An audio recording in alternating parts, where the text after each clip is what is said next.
Hello, listeners and watchers. Welcome to another episode of the SDR DiscoCall podcast.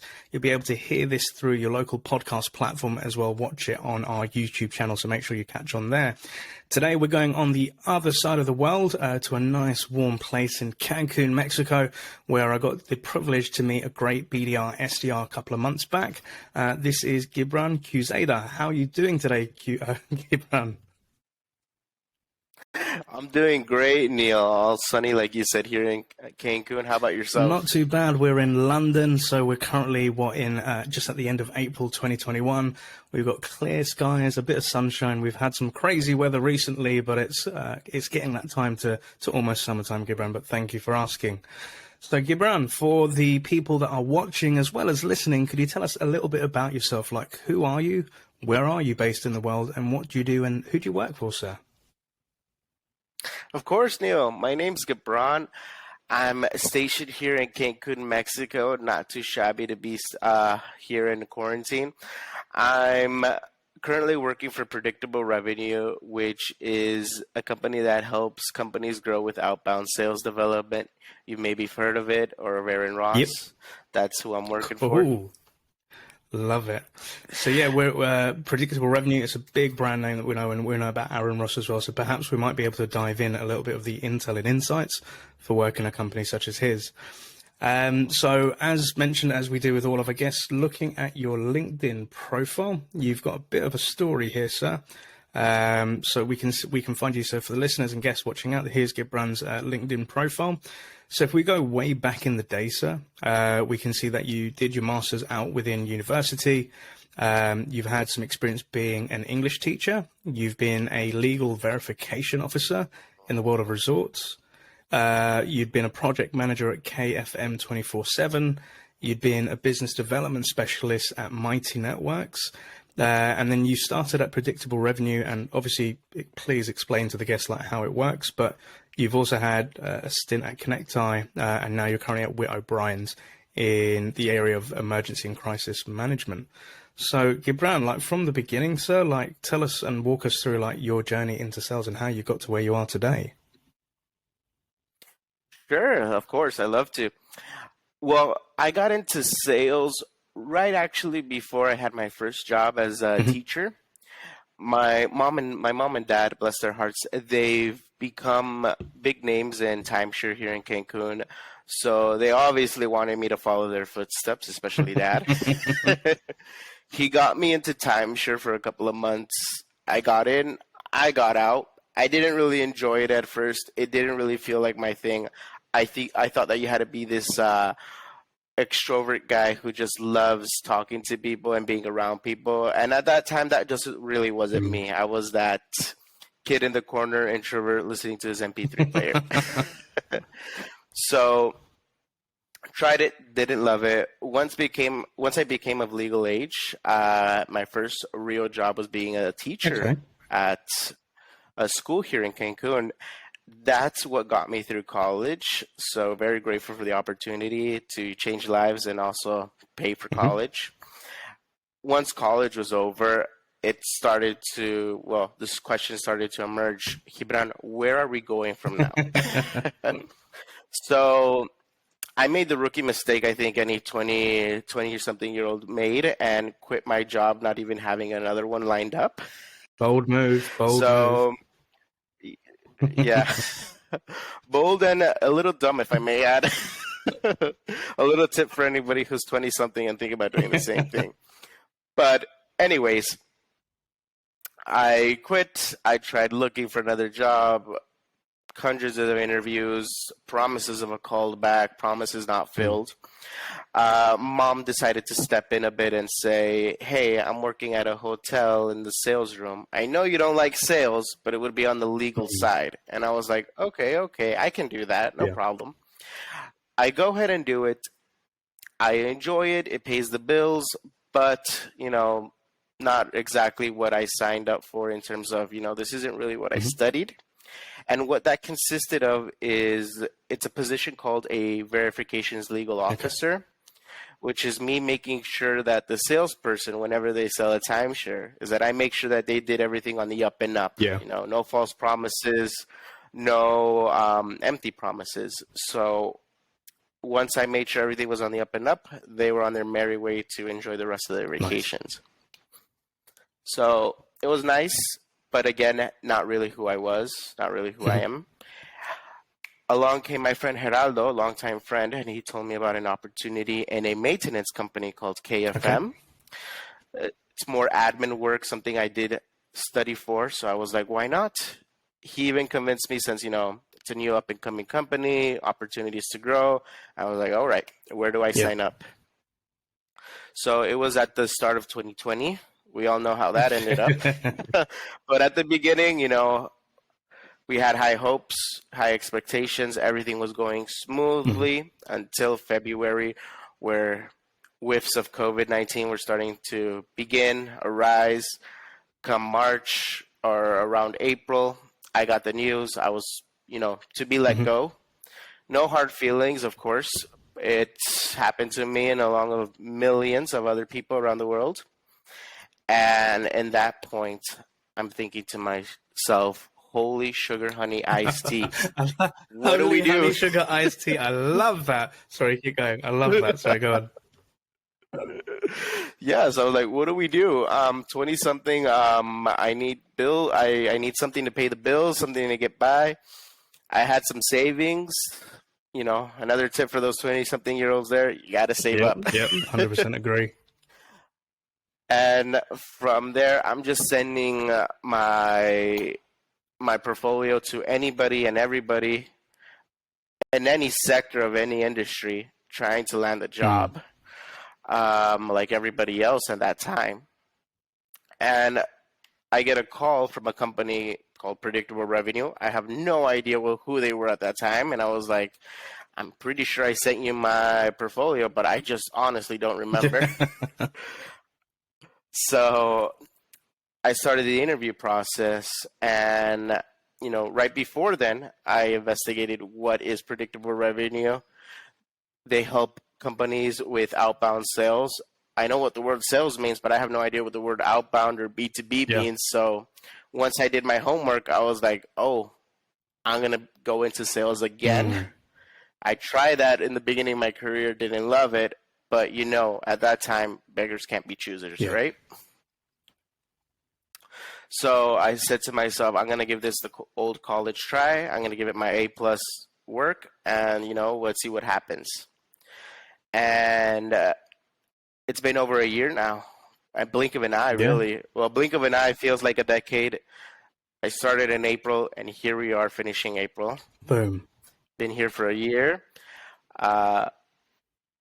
Loads of stories to tell, experiences to share, but all in all, I ended up enjoying what I'm doing, even though it's sales and I thought I was the only guy in the world who could not sell a boiler to a freezing Eskimo. I'm not doing half a bad job here, Neil. So, well, look, here we are. Again, congratulations for making it through, and that is a cool story, and I'd love to pick up on some parts in that as well, and definitely if there are stories to share, we'd love to hear them as well. So if we kind of go back, like having that role with your father, like in the timeshare piece, you did that for a while and figured out it's not really for me. You tried out the teaching piece as well, something that you enjoyed doing. And then when looking for other roles, you had this opportunity to work with your mother in the paralegal as a verification officer as well. And she did say to you, like, I know you don't really want to do the sales piece, Gibran, but it's kind of, like on the admin side. So what was it about sales, or kind of like this perception you had of sales, that was kind of like pushing you back earlier on? Well, like I said, it was my father who got me into it, and my dad, not to dive too deep, he's the guy that, you have a cup of coffee with him and you end up having a beer because you talk to him so long that it's already lunchtime. He's that guy. I'm not that guy. So I always thought that in sales you had to have that kind of personality, where people not only want to be around you, they want to talk to you and they want to keep talking to you. And I just said to myself, well, I don't have that. I wasn't born with that, and there's nothing I can do about that. So I tried that with my dad. It didn't work out. I tried it a bit with my mom, And it kind of worked out, but only because I was on the legal side. So the pressure of selling something to someone was already done by someone else. I just had to do the paperwork and sometimes convince any cold feet people out there, like, hey, let's go through with this. I love it. So that's what really put me off, me thinking that I just don't have that personality, that extrovert personality to do it. So that's totally understandable. Again, when you're given an example of what you think something might be, we have this innate thing where we try to measure up against ourselves with those people or that sort of persona. Because I think before I got into sales, I used to think it's very cutthroat. People are up their own asses. It's all about money, money, money, money, money. And I wasn't that way inclined. And then the other piece which resonates with me is like when you went off to another role. So it was Gerald who kind of said, okay, here's an opportunity, growing company. And it's more like you say, like on the admin side where you're helping support the sales teams and you're checking in to make sure that, they sold ethically what they were supposed to sell. They didn't oversell it, and you helped out those clients. And the reason that resonates with me is before I took that sales leap, I did exactly the same thing. Working for a corporate company, managing their, new sales orders, their upsells. And anytime a customer had a problem, which was 9 times out of 10, they would say, hey, we bought this product from the salespeople. We have no idea how it works or why the hell we bought it, but we've got it now. So how does it work? And I had to start off that journey with them, just saying, hey, look, I'm not the sales guy. I'm not here to take your money. I'm just here to, help you understand what you've purchased and then, how to use it. And it's the more I started doing those sort of conversations, I got a bit more confident because to your point, it removed the pressure of, having to sell to somebody, having maybe a target over your head. And that's where I started actually understanding that I love talking to people and helping them out. And I was just wondering, like, whilst working at KFM, like, were there any things that were bubbling in your mind as you start to do this more, or any things that you learned from there? Well, going into KFM, it was a maintenance company, so it was a lot of talking to technicians, engineers, people who were having their bathroom just overflowing with, let's say, not too good-looking stuff. So it was dealing with people running around trying to get something fixed, and me just trying to be the middleman, trying to get the technician inside of a store. So that really helped me with objection handling and with dealing with people who aren't in the most pleasant mood and in an understandable sense because, they want to go to the bathroom and they can't. So that's something that helped me with KFM was just objection handling and dealing with people who are not in the best mood. Okay. And those are good traits to have. And again, I think there's that element of when people do customer service type roles as well, they get angry customers. They get people that aren't maybe as technically minded as to what they've purchased, and they need that guiding hand. But yeah, trying to get them from an angry customer to a more placid customer that's happy to talk and speak. Those are great things to learn as well. So happy to hear that you had that experience. And as you're saying, like, well, okay, something happened in the world. We were hit with this, pandemic, and it screwed a lot of things up for us, myself included. And I was just wondering, like, like you were saying, you were applying for jobs, giving out resumes or like your portfolio of like your work and experience. Like, what was going through your mind, like thinking, okay, do I have a job? Where do I go? How were you, able to kind of carve a path for yourself? What was going on then? Well, it was a big hit. At first, it was a big hit. You hear something happening across the world and you a bit selfishly think, well, that's happening there. It's not happening here. It's not going to happen to me. But reality hits and it happens to you. So it was a big hit. I took 3 days just to, kick the wall, write in an angry letter, just angry at what happened, and then put my mindset like, okay, we have to get a job. We have to find a way to get through this. So that was going around my mind, the whole impact and just being motivated to finding a job in this totally new market of dealing with COVID, but trying to make it in this market.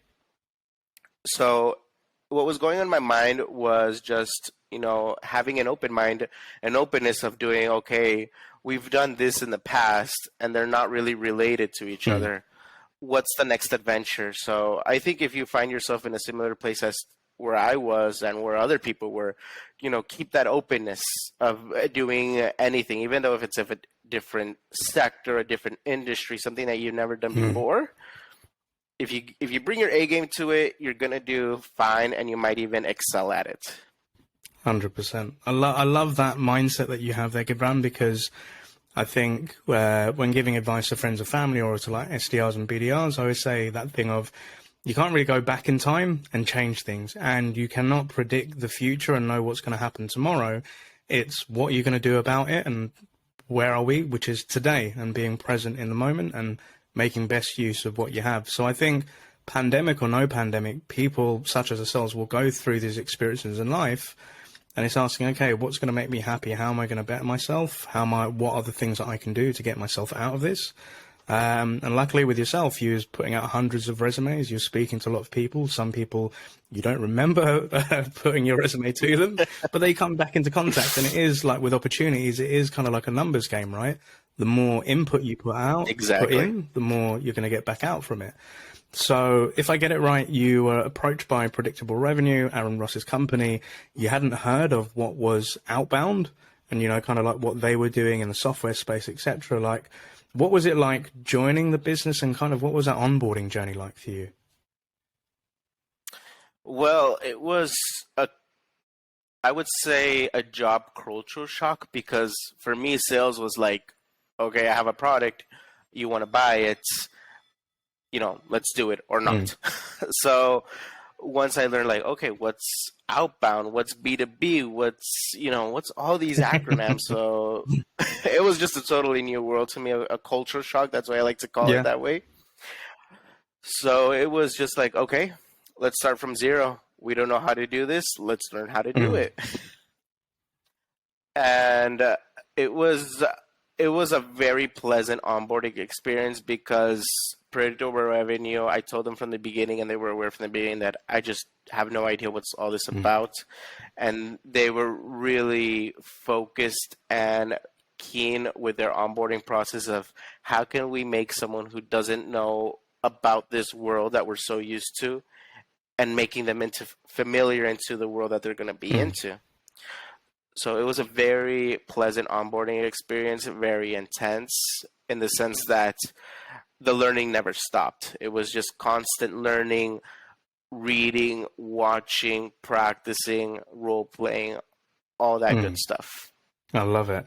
And what, so again, I love the idea of, so them as a business was like, right, if we're going to take on somebody like Gibran, like he has no foundation to this like world of, SaaS, B2B, outbounding prospecting. They take you through the onboarding by giving you like role plays, giving you stuff to listen to watch, to practice out, to get more familiar with it, which is super cool. And we may have some guests or listeners that, they're toes in the water about joining a SaaS business or working in the world of B2B.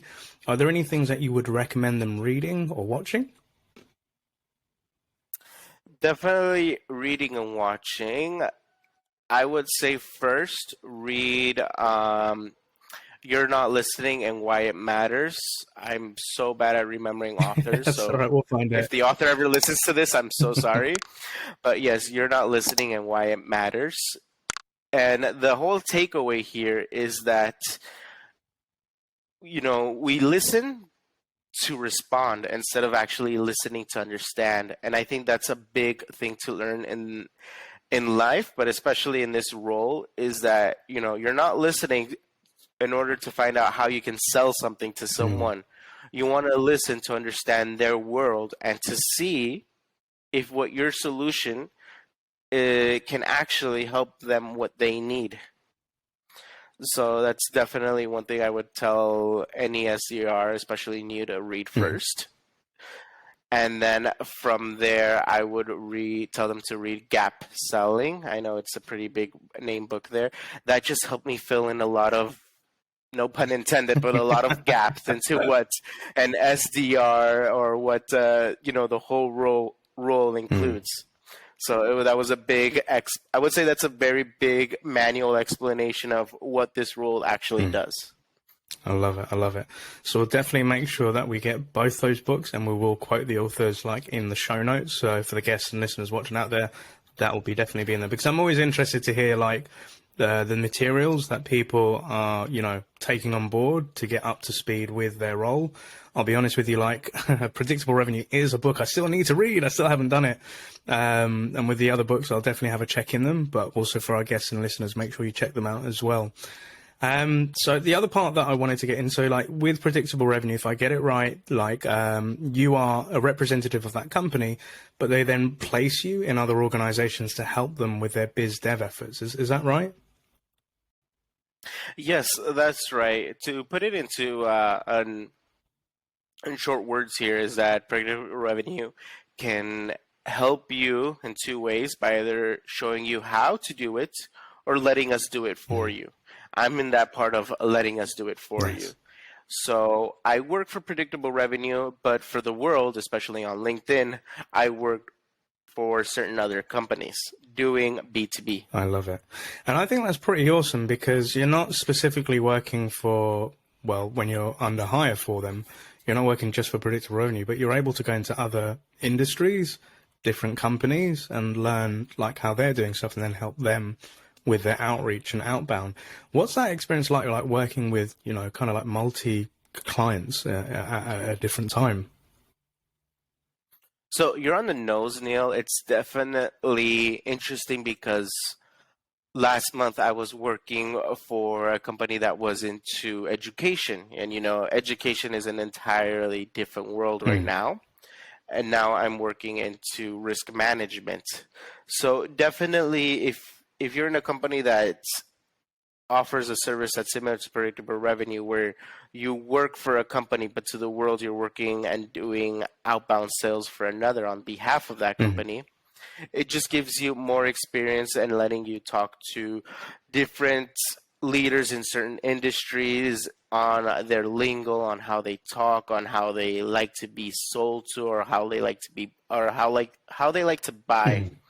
So you definitely pick up different things along the way, and you start implementing them into your current project, your current role. I love that.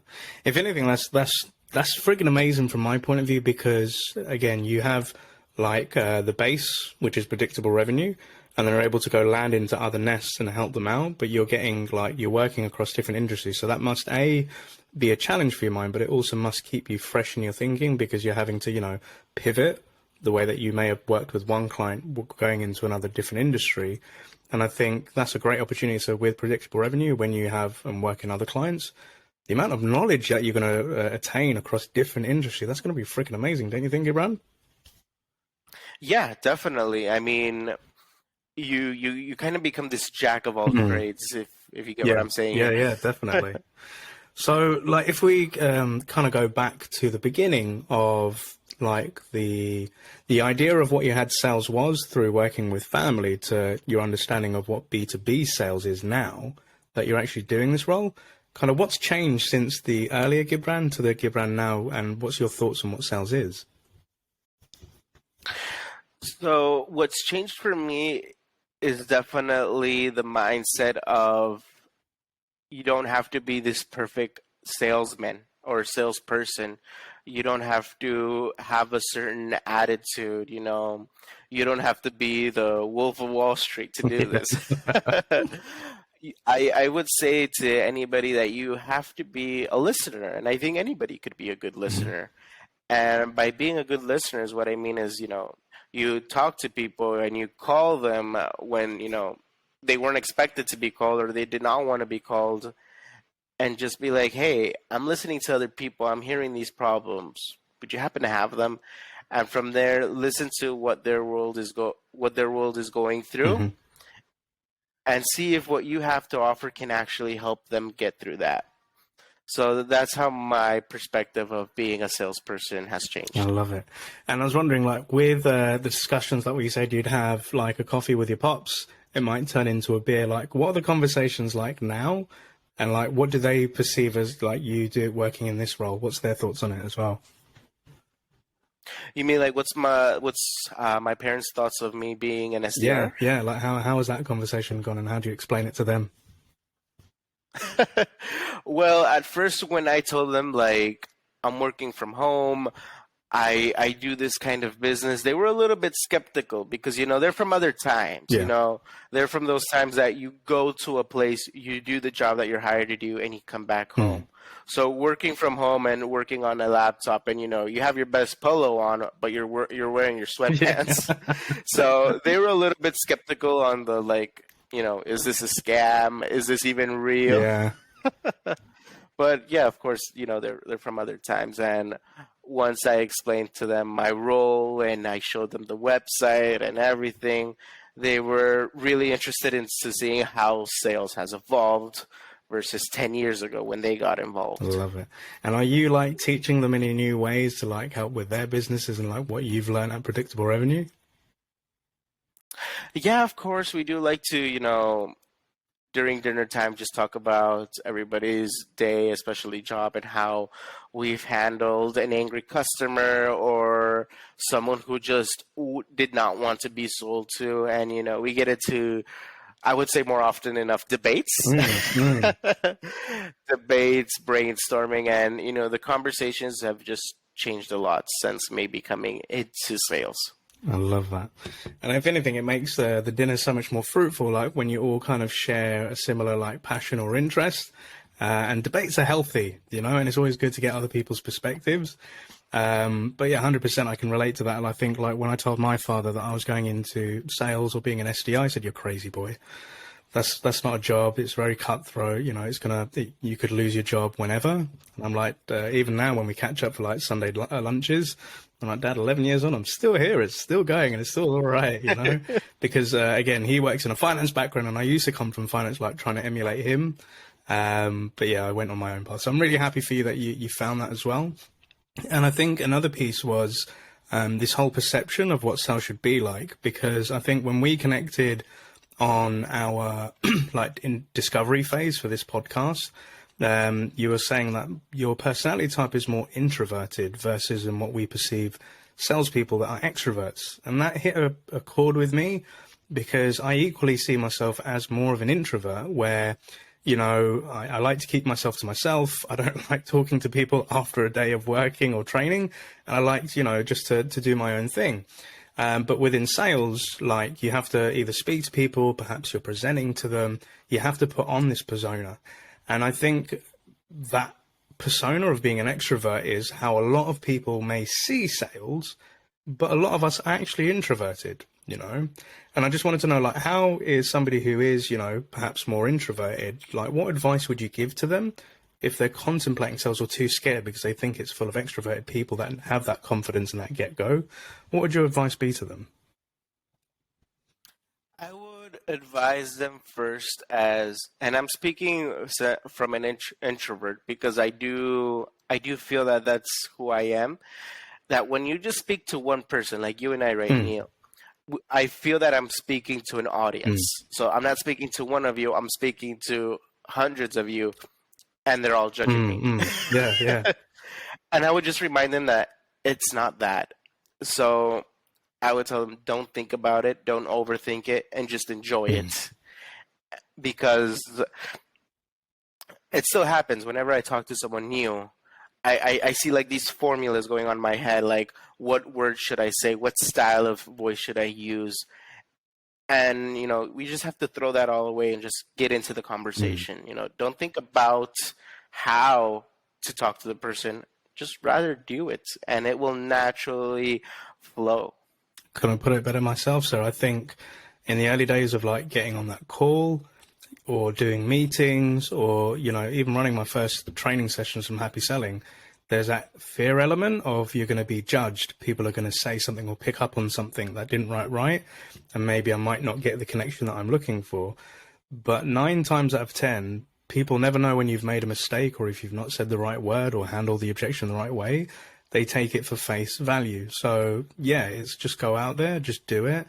And I found with myself, the more I just kept pushing myself to do things which were, uncomfortable to me naturally, the more confident I became with it, the more happy I was to do it. And a lot of people now may say, well, it just seems like natural to you. I said, this is not natural at all. This is just a learned behavior over time. But yeah, I think those are some great tips. And as we're coming like towards the end of our show today in this meeting, I'd love to get you back on as a guest. Is what 3 bits of advice would you give to a younger Gibran who's about to start this sales development journey in life? Perfect. I love it. I guess this would also go out to any 18-plus-year-old out there who just doesn't know exactly what the world has prepared for them. But if sales and being an SDR turns out to be your first gig, or like me, you were going down a certain path, and for whatever reason, you do a 180, now you're going towards a new path. Yeah. It's okay to be the new guy, the one who just doesn't know how to do the job exactly, and you were given an opportunity. It's okay, and it's okay to look to yourself in the mirror and say that. But where you go from there is totally on you. So I would say is first brush up on the role of being an SDR, understand the ins and outs sooner than later, and start following the right people you need to follow and pay attention to. Not to become them, but to at least know where you need to go. And from there, it's just going to make it so much easier. So the first tip is just, it's okay to be new, but it's totally on you where you go and how you get there. I love that. So being the new person in an organization, there's no problem with that. But with that personal development, the onus is on you to like kind of accelerate it, take it on board, connect with the right people. And again, you don't have to be like them, but you need to understand their world to help you better understand your world. Is that right? Yeah, that's totally right. Any other tips, Gibran, that you'd give to a younger version of yourself? The second would be, and I learned this later in life, and I wish I learned it sooner, is that especially if you're an introvert or, whenever you talk to someone, you really have to think about what you say. I would say is just that, don't think about it. It's okay to have, tips that help you with a conversation, but you don't want to focus on how to have a conversation. You actually just want to focus on being there, present, enjoy it. And that's going to take the pressure off of you. So that's not only in life, it's also when you're on the phone. Don't be so goal-oriented or have such a strategic mindset. I mean, that's all right to have, but, just be in there and enjoy it, and something good is going to come out of it. Even if it's in sales and you don't get that meeting or you don't sell this product, you got to learn from that call, and that's something you're going to take away always. I absolutely love that. So be present in the conversation rather than like the structure and flow of it has to go, like be human, be there and then. Don't be so goal orientated. I think that's true because as I teach with SDRs is like the purpose of a conversation, like when you're cold calling, is not just to book a meeting. It's to initiate a dialogue and have a conversation with somebody.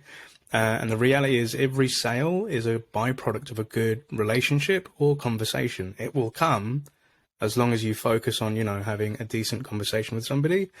So yeah, absolutely love that. And what would numero 3 be for yourself, Gibran? Numero 3 would be, once you have a call script, there's a strategy like I like to call it quiver and arrows. Ooh.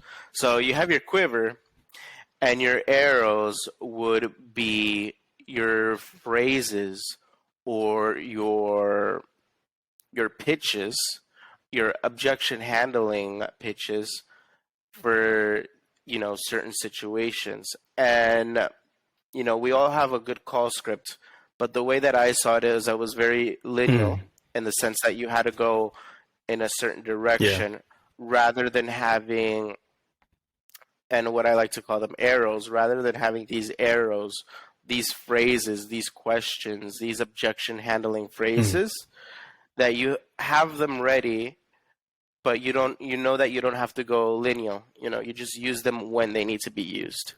So that's what I would tell any new SDRs, that go past the call script and, try having these phrases out for you. So then that way you don't feel that there's a structure to the conversation, because a conversation can go any direction. I absolutely love that.